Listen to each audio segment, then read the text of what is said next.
Capítulo 1. O ciclone. Dorothy vivia no meio das grandes pradarias do Kansas, com seu tio Henry, que cuidava de uma fazenda, e a tia, mulher dele. A casa em que eles moravam era pequena, porque a madeira para sua construção precisava ser trazida de carroça desde muito longe. Eram 4 paredes, um chão e um teto, que formavam uma única peça, e nesta peça ficava um fogão a lenha com uma aparência bem enferrujada, um armário para os pratos, uma mesa, 3 ou 4 cadeiras e as camas. O tio Henry e a tia ocupavam uma cama de casal num dos cantos, e Dorothy, uma cama menor em outro.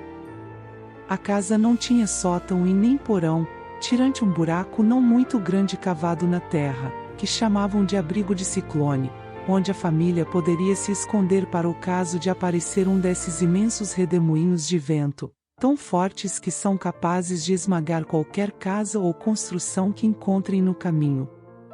Ao abrigo se chegava por um alçapão que ficava no meio do piso da casa, do alçapão descia uma escada até o abrigo estreito e escuro. Quando Dorothy chegava à porta de casa e olhava em volta, só via a pradaria cinzenta de todos os lados. Nenhuma árvore ou casa interrompia a paisagem totalmente plana que, em todas as direções, se estendia até onde a vista alcança.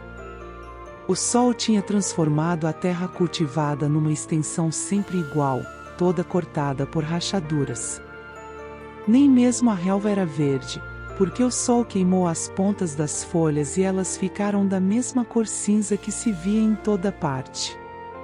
A casa antes era pintada, mas o sol tinha descascado a tinta e as chuvas tinham lavado o que sobrou, e agora a casa era tão cinzenta e sem cor como todo o resto. Quando tia veio morar ao era jovem e bonita. Mas ela também foi modificada pelo sol e pelo vento, que apagaram a centelha que brilhava nos seus olhos, hoje de um cinza neutro. Desbotaram o rubor das suas faces e dos seus lábios, que também ficaram acinzentados. Era magra e seca, e não sorria mais. Quando Dorothy, que era órfã, chegou à casa dela, tia ficava tão surpresa com o riso da menina que gritava e levava a mão ao peito toda vez que a voz alegre de Dorothy chegava aos seus ouvidos, e olhava admirada para a menina, ao ver que ela conseguia encontrar algum motivo para rir. Já o tio Henry nunca ria. Trabalhava duro do amanhecer até a noite, e não tinha ideia do que significava a alegria. Também era todo cinza, da longa barba grisalha às botas grosseiras que usava. Tinha uma aparência solene e severa, e quase nunca dizia nada. Era Totó quem fazia Dorothy rir, e não deixava a menina crescer tão cinzenta quanto tudo que existia à sua volta.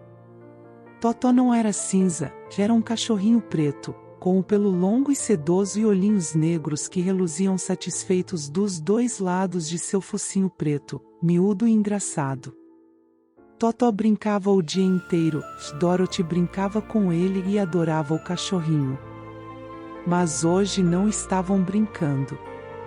O tio Henry, sentado na porta da casa, olhava ansioso para o céu, que se mostrava ainda mais cinzento que o normal. Dorothy sentou-se ao lado dele na porta, com Totó no colo, e também olhava para o céu. Tia lavava os pratos. De muito longe, ao norte, ouviram um gemido prolongado do vento, e tanto tio Henry como Dorothy viram que daqueles lados o capim alto se abaixava em ondas diante da tempestade que se aproximava. Em seguida ouviram um assobio agudo no ar, vindo do sul, e quando viraram os olhos nessa direção viram que o capim, naquele lado, também formava ondas. De repente, o tio Henry se levantou. "Está vindo um ciclone, hein?", disse ele à mulher. "Vou ver se os animais estão bem." E saiu correndo na direção dos corrais onde ficavam as vacas e os cavalos. Tia largou o trabalho que fazia e veio até a porta. Um olhar bastou para ela ver que o perigo estava bem próximo. Depressa, Dorothy!" gritou ela. "Corra para o abrigo."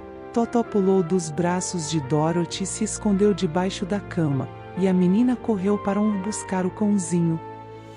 Tien, muito assustada, abriu o alçapão e desceu a escada até o abrigo estreito e escuro.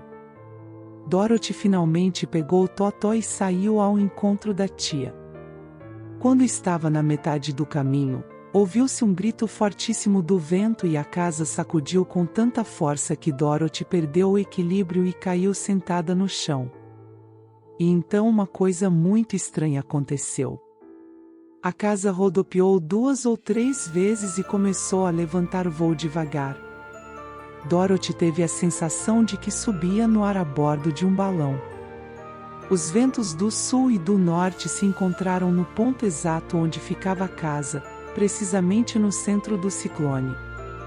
No meio do ciclone, o olho do furacão, o ar geralmente quase não se move, mas a pressão imensa que o vento criava em toda a volta fez a casa subir cada vez mais, até chegar ao ponto mais alto do ciclone, e bem no alto ela continuou enquanto era carregada para cada vez mais longe, por muitos e muitos quilômetros, como uma pena planando no ar.